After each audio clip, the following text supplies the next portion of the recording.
Imagine करो कि एक दिन आपका प्लेन लैंड करता है एयरपोर्ट पे, और जब आप अपना पासपोर्ट एयरपोर्ट सिक्योरिटी से स्टैंप करवाने जाते हो तो वो आपका पासपोर्ट देख के परेशान हो जाता है। फिर आपसे पूछते हैं कि आप किस मुल्क से हो। जब आप उनको बताते हो तो वो कहते हैं कि हमने तो कभी इस मुल्क का नाम नहीं सुना। फिर वो दूसरे ऑफिसर को बुलाते हैं, फिर उनसे पूछते हैं और वो भी यही जवाब देते हैं कि उन्होंने कभी इस मुल्क का नाम नहीं सुना। फिर वो वर्ल्ड मैप मंगवाते हैं और आपसे कहते हैं कि हमें इस पे देख के बताएं कि इसमें आपका मुल्क किधर है। और जब आप उस मैप को देखते हो तो उसमें आपको अपना मुल्क मिलता है, लेकिन उसका नाम कुछ और होता है। तो अब सोचो, ऐसी सिचुएशन में आप होगे तो आप क्या फील करोगे?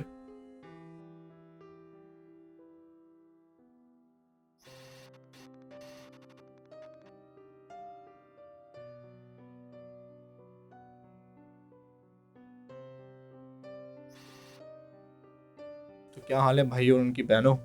आज की स्टोरी जो मैं बताने जा रहा हूँ उसमें एक शख्स के साथ कुछ ऐसी ही कहानी हुई थी, हानेडा एयरपोर्ट में, टोक्यो जापान में। और ये कहानी है 1950s की। तो बिना किसी देर और बिना किसी वक्फे के शुरू करते हैं। 1950s में एक बंदा जिसका नाम ब्रॉडरिक जोहानसन होता है, वो हानेडा के एयरपोर्ट में पहुंचता है और वो एक बिज़नेस मीटिंग के लिए आया होता है जापान। तो जब वो अपना पासपोर्ट स्टैम्प करवाने के लिए जाता है एयरपोर्ट सिक्योरिटी वालों के पास, तो वो लोग उसका पासपोर्ट लेके देखते हैं तो उनको समझ नहीं आता कि ये पासपोर्ट किस मुल्क का है। जब वो अंदर खोल के देखते हैं कि मुल्क का नाम क्या लिखा है, तो वो लिखा हुआ होता है टोरेड, सिटीज़न ऑफ टोरेड। तो वो इससे पूछते हैं कि टोरेड किधर है, हमने कभी नाम नहीं सुना। तो वो कहता है कि ये क्या बात कर रहे हो आप, मैं तो पहले भी यहाँ पे आ चुका हूँ और आप देख सकते हो कि स्टैंप भी लगा हुआ है आप लोग का पहले का। तो वो जो एयरपोर्ट सिक्योरिटी ऑफिसर होता है वो उसमें देखता है कि स्टैंप पहले से लगा हुआ है जापान का, 2 महीने पहले का। तो फिर अपने ऑफिसर को बुलाता है, वो उससे पूछता है कि क्या आपने टॉयलेट का नाम सुना है। वो कहता है नहीं। तो फिर वो एक वर्ल्ड मैप मंगवाता है। और इस दौरान जो ब्रॉडरेक जोहानसन होता है वो बहुत कंफ्यूज होता है और उसको बहुत गुस्सा आ रहा होता है। वो आया हुआ होता है एक बिज़नेस ट्रिप पे और वो लेट हो रहा होता है, अपने होटल उसने बुकिंग कराई हुई होती है, वहाँ जाना होता है उसको। तो वो कहता है कि यार आपको भरोसा नहीं है तो आप मेरे होटल पे मैंने रिजर्वेशन की है सुबह, आप उनको कॉल करें, वो आपको बता देंगे कि मैं कौन हूँ और कहाँ से आया हूँ।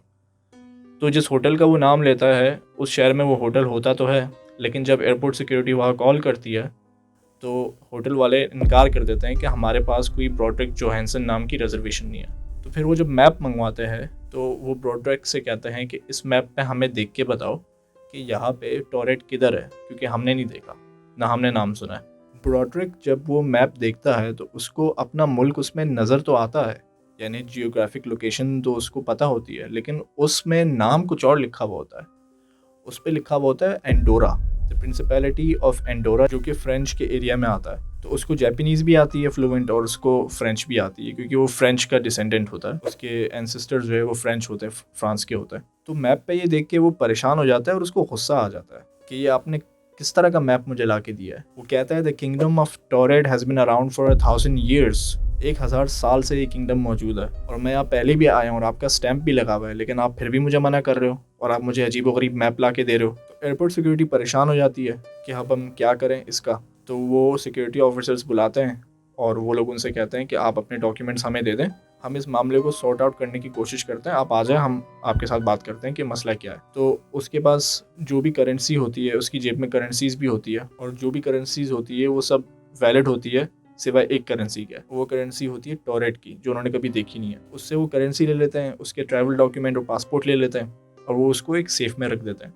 फिर उसको अंदर लेके जाते हैं इन्वेस्टिगेशन के लिए ऑफिसर्स। उसके इन्वेस्टिगेशन के दौरान ऑफिसर्स उससे बार बार यही सवाल करते हैं कि टॉरेट किधर है और तुम कहाँ से आए हो और तुम पहले आए हो तो ये स्टैम्प किसने लगाया है। ये सारे सवालात उससे होते हैं, लेकिन वो सबका यही जवाब देता है कि मैं टॉरेट का सिटीज़न हूँ, मैं यहाँ पहले भी आ चुका हूँ और इस बार भी मैं बिज़नेस ट्रिप पे आया हूँ और मुझे नहीं समझ आ रहा है कि ये क्या हो रहा है मेरे साथ। तो बहुत घंटे इन्वेस्टिगेशन करने के बाद उनको कोई सवाल का जवाब नहीं मिलता।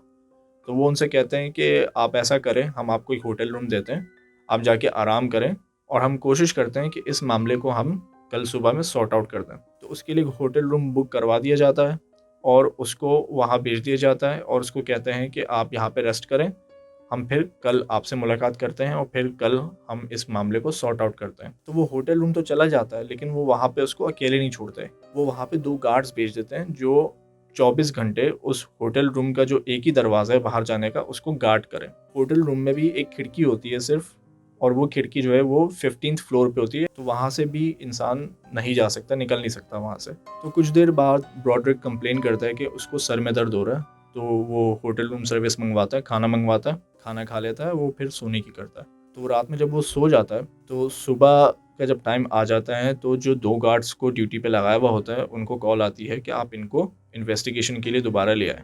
जब वो कमरे में दाखिल होते हैं तो पता ये चलता है कि कमरा तो बिल्कुल साफ़ सुथरा है, जैसे किसी ने कभी यहाँ पे स्टे ही नहीं किया। बेड भी बना हुआ होता है, जो खाना उसने खाया था उसके कोई बर्तन भी नहीं होते हैं, और उसका लगेज भी गायब होता है, और वो बंदा भी गायब होता है।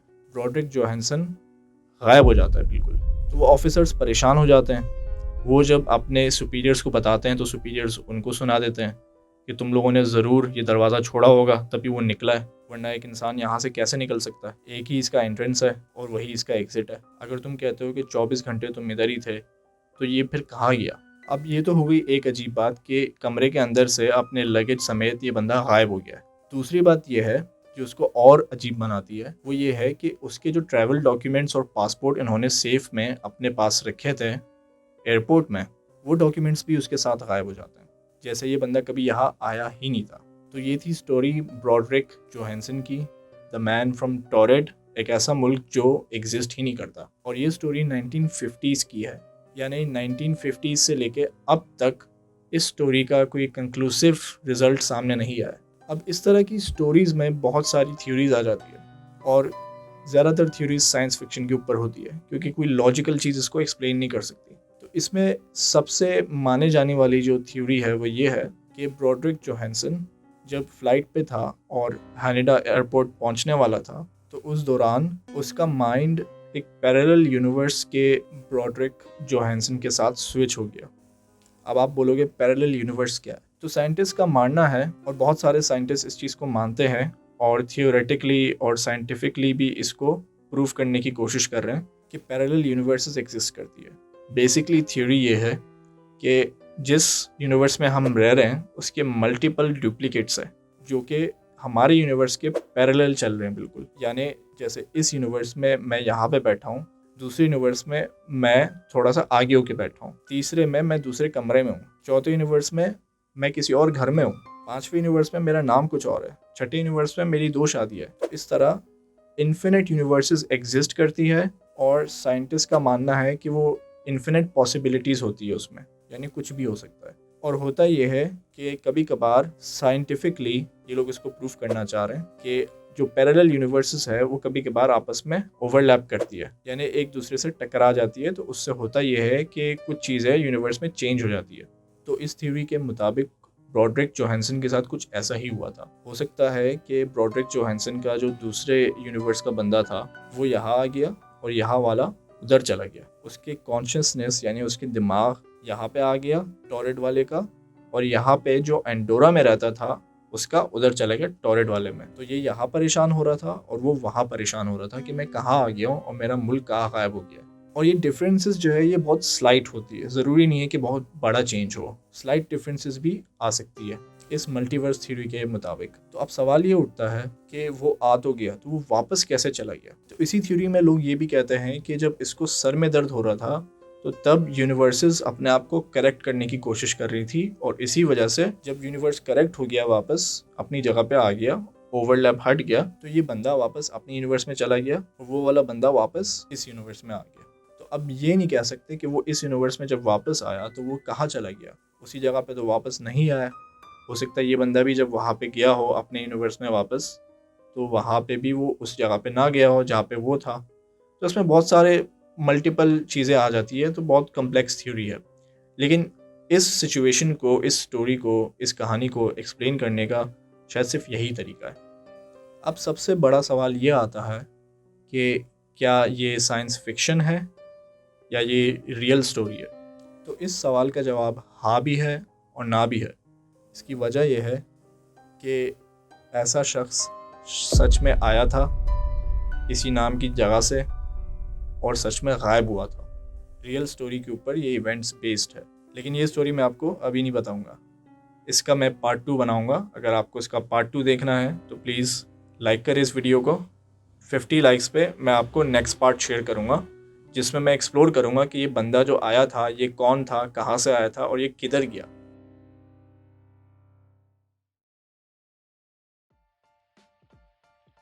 तो उम्मीद है आपको ये वीडियो पसंद आई होगी। पसंद आई तो प्लीज़ चैनल को सब्सक्राइब करें, वीडियो को लाइक करें और कमेंट सेक्शन में बताएं कि आपको क्या लगता है स्टोरी के बारे में। क्या ये सच होगी? क्या इसकी सच्चाई में सारी वही चीज़ें होंगी जो मैंने बयान की है अभी, या कुछ डिफरेंसेस होंगे? और अगर आप चाहते हैं कि मैं इस तरह की स्टोरीज़ और मिस्ट्रीज़ और आपके साथ शेयर करूं, क्योंकि मेरे पास बहुत सारी है, तो प्लीज़ मुझे कमेंट सेक्शन में ज़रूर बताएं। और अगर आपको इस वीडियो का पार्ट 2 देखना है तो प्लीज़ वीडियो पे लाइक करें। 50 लाइक्स पे मैं इसका नेक्स्ट पार्ट बना के अपलोड कर दूंगा। तो आज के लिए इतना ही, मिलते हैं अगले एपिसोड में। This is Abdul Nafe signing off.